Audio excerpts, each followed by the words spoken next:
যেমন কথা ছিল আপনাদের বলছিলাম রায়মঙ্গল নদীর কথা বলবো, হিঙ্গলগঞ্জের কথা বলবো। হিঙ্গলগঞ্জে রায়মঙ্গল নদীর একটা বাঁধ দেওয়া আছে, যে বাঁধ যদি ভেঙে যায় বিপদে পড়বেন প্রচুর মানুষ, বেশ কয়েকটি গ্রামের মানুষ বিপদে পড়বেন। তো সেই বাঁধের উপর দাঁড়িয়ে তারা বিক্ষোভ দেখাচ্ছেন। কেন বিক্ষোভ দেখাচ্ছেন জানেন? তারাই বলবেন, শুনুন।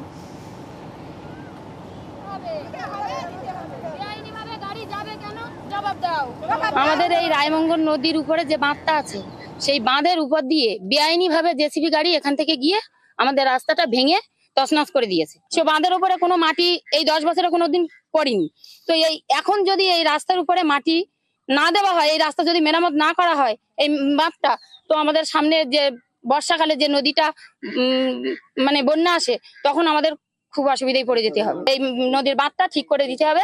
এর জন্যই আমাদের আন্দোলন, এর জন্যই আমাদের বিক্ষোভ।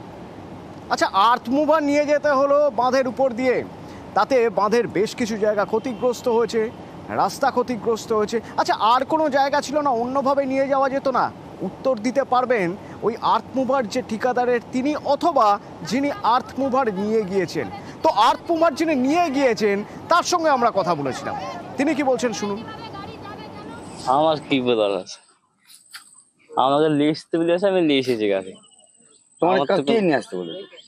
ওই বাঁধের লোক আছে, ওই নদী বাঁধের কাজ হয়েছে সামনে পাইলিং। এই বাঁধের উপর দিয়ে নিয়ে, এই যে বাঁধ যে নষ্ট হয়েছে, এখন গ্রামের লোক বলছে যে বাঁধের উপর দিয়ে আর গাড়ি নিয়ে যেতে দেবে না। দিবেন আর আসবো না আমরা। হ্যাঁ, আমরাকে যেখান দিয়ে বুঝেছে সেখান দিয়ে লেগেছে, আমাদের তো দোষ নাই। বুঝো কাণ্ড, তাকে নিয়ে যেতে বলা হয়েছে, তো তিনজন নিয়ে গেছেন, তার তো কিছু করার নেই, তিনি শুধু চালিয়েছেন মাত্র আর্থ মুভারটাকে। প্রতিনিধি অনুপম আমার সঙ্গে সরাসরি রয়েছেন। অনুপম, এই বাঁধ নিয়ে বেশ কয়েকটি গ্রামের মানুষ টেনশনে থাকেন, একটু যদি এদিক ওদিক হয়ে যায় ভরা বর্ষায় গ্রামে জল ঢুকে পড়তে পারে। সেই বাঁধ যত্নে রাখার কথা, সেই বাঁধ মেনটেন যাতে হয় ঠিকমতো সেদিকে দেখার কথা, তার উপর দিয়ে একটা আর্থ মুভার গেল কি করে?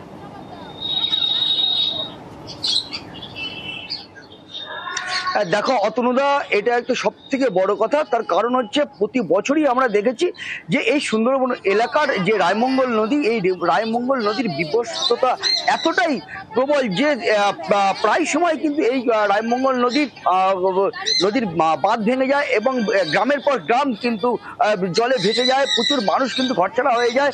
মেছো ভেড়ি থেকে চাষের জমি কিন্তু নোনা জল ঢুকে কিন্তু ক্ষতিগ্রস্ত হয়। সেই বাঁধ নিয়ে কিন্তু এলাকার মানুষ কিন্তু সবসময় কিন্তু একটা আতঙ্কগ্রস্ত থাকে। আর সেই বাঁধের ওপর দিয়ে এই আর্থ মুভার নিয়ে গেল এখানকার এক ঠিকাদার, এবং এ নিয়ে গেছে, এবং এই যে ঠিকাদার নিয়ে এই আর্থ মুভার নিয়ে যাওয়ার ফলেই কিন্তু এই যে এই বাঁধ কিন্তু প্রচন্ড ক্ষতিগ্রস্ত হয়েছে।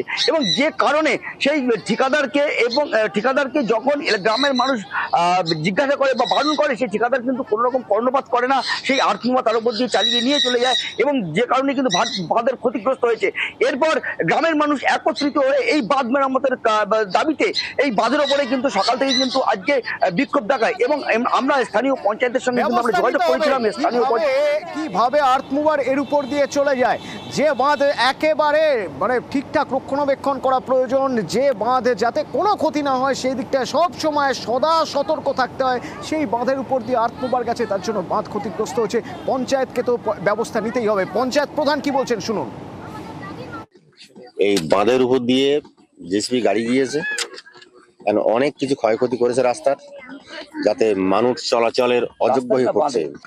এটা পিচিং টিচিং করা হয়েছিল, সে দেখতেই পাচ্ছেন আপনারা, কিন্তু মানুষ এত বিক্ষোভ দেখাচ্ছে যে আমাকেও সংবাদ দিলে আমি আসতে বাধ্য হয়েছি মানুষের পাশে থাকার জন্য, যে কি কতটা ক্ষয়ক্ষতি হয়েছে সেটা যাতে তার একটা সুরাহা হয় বর্তমান প্রশাসনকে বলে, সেই জন্য আমিও চেষ্টা করব